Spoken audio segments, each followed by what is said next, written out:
اب بتائیے مجھے اس ہندو فیملی میں کیا تھا ان کے پاس؟ کچھ نہیں. وہ کس کے دشمن تھے؟ کسی کے نہیں. یا وہ جو کشمیری پنڈت شپیان میں مارے گئے، کیا قصور تھا؟ تو اس پہ ہوم منسٹری میں راستہ نکالنے کی ضرورت ہے. فاروق صاحب، جہاں تک ہم پچھلی سرکاروں کی جب ہم بات کرتے ہیں جموں کشمیر، انہوں نے ایک ماحول تیار کیا تھا جس میں سب چاہے ہندو ایک ساتھ رہ رہے تھے. اب جس طرح سے لگ رہا ہے، جس طرح سے کارڈز چیک کیے جاتے ہیں، یا آج صبح وہاں ایک بلاسٹ ہوا جس میں ایک بچے کی ایک موت ہوئی ہے، تو آپ کو لگ رہا ہے سازش کے تحت یہ سب ہو رہا ہے؟ میں سمجھتا ہوں یہ بربادی کا راستہ اختیار کیا جا رہا ہے.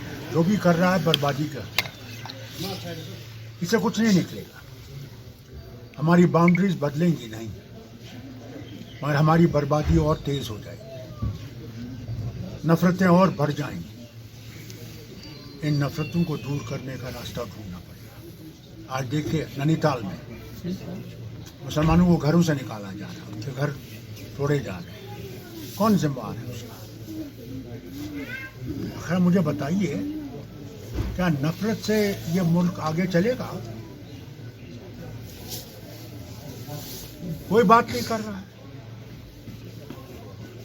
جب تک ہم لوگ یہ نہیں سوچیں گے کہ ہندوستان ہم سب کا ہے، وہ کوئی بھی دھرم ہو، وہ کوئی بھی پرانت سے آتا ہو، وہ کوئی بھی زبان بولتا ہو، اس کا کوئی بھی کلچر ہو، جب تک ہم اکٹھے نہیں ہوں گے ملک کبھی آباد نہیں ہوگا، ملک ترقی نہیں کرے گا. ڈر رہے گا ہر وقت. اس ڈر کو دور کرنے کے لیے سب کو کوشش کرنی ہے، وہ اپوزیشن میں ہو یا پاور میں ہو. سب کو ایک ہی رسی کو تھامنا پڑے گا اور اس مصیبت سے نکالنے کے لیے کوشش کرنی پڑے گی. سر، کس طرح سے راجوری حملے کی آپ مذمت کریں گے؟ جس طرح سے میں کر رہا ہوں، اور کیا کروں گا؟ کیا کر سکتا ہوں؟ میرے ہاتھ میں تو کچھ بھی نہیں. جب کشمیری پنڈت مارے گئے تھے تو میں نے سرکار کو لکھا تھا، گورنر صاحب کو لکھا تھا، لیفٹیننٹ گورنر صاحب، کہ سارے لیڈروں کو بلائیے، ان سے آل پارٹی میٹ کریے، اس کے بعد کوئی راستہ نکالنے کی بات کریں. وہ اس کے بغیر نہیں بنے گا. اگر یہ سمجھتے ہیں کہ صرف ان کی حکومت سے اور ان کی فوج اور پولیس سے یہ بند ہو جائے، یہ نہیں ہوگا. تو حل کہاں پر آپ کو نظر آ رہا ہے؟ حل اتنا آسان بھی نہیں اور اتنا مشکل بھی نہیں. ہمیں وہ راستے اختیار کرنے پڑیں گے جس سے حل نکل سکے. کوئی بنا ہوا حل نہیں ہے.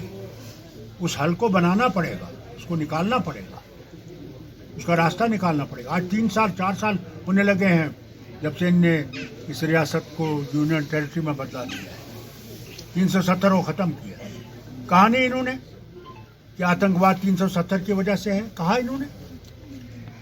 آج اتنے سالوں سے 370 نہیں ہے. آتنکواد تو وہی ہے اور بڑھ رہا ہے. آپ کو لگ رہا میرے ہے وقت میں تو اتنی فوج بھی نہیں تھی، اتنا پیراملٹری فورس بھی نہیں تھی جب میں راج میں تھا. جہاں تک آج کے حملے کی اگر ہم بات کریں، آپ کو لگ رہا ہے اس سے اور زیادہ جو ہے دوری، خاص کر اگر جموں کشمیر کی ہم بات کرتے ہیں، یوٹی کی بات کرتے ہیں، جب ہم جموں ڈویژن کی بات کرتے ہیں، کشمیر ڈویژن کی، اس سے کئی دوریاں تو نہیں بڑھ رہی؟ نفرتیں بڑھ رہی ہیں. دوریوں کو میں نہیں جانتا، نفرتیں بڑھ رہی ہیں.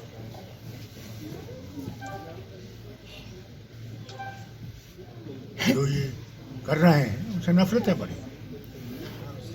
ہو سکتا ہے ان کا یہی جو یہ کر رہے ہیں ان کا یہ مقصد یہی ہو کہ جو نفرتیں بڑھیں اور ہندوستان برباد ہو جائے. ہو سکتا ہے. آپ کو لگ رہا ہے کہ اب اس کا فائنل حل اگر ہم دیکھیں، اس وقت کی جو صورتحال ہے، اس کا ایک ہی واحد علاج ہے یا واحد ایک راستہ ہے، وہ ہے الیکشن، کیونکہ یہاں کی لوکل سرکار بنے، وہ ان سب چیزوں کو دیکھے. اگر آپ یہ سمجھتے ہیں کہ سرکار بننے سے یہ آتنکواد ختم ہوگا تو آپ غلط فہمی میں ہیں. اس سرکار کو بھی اس کا مقابلہ کرنا پڑے.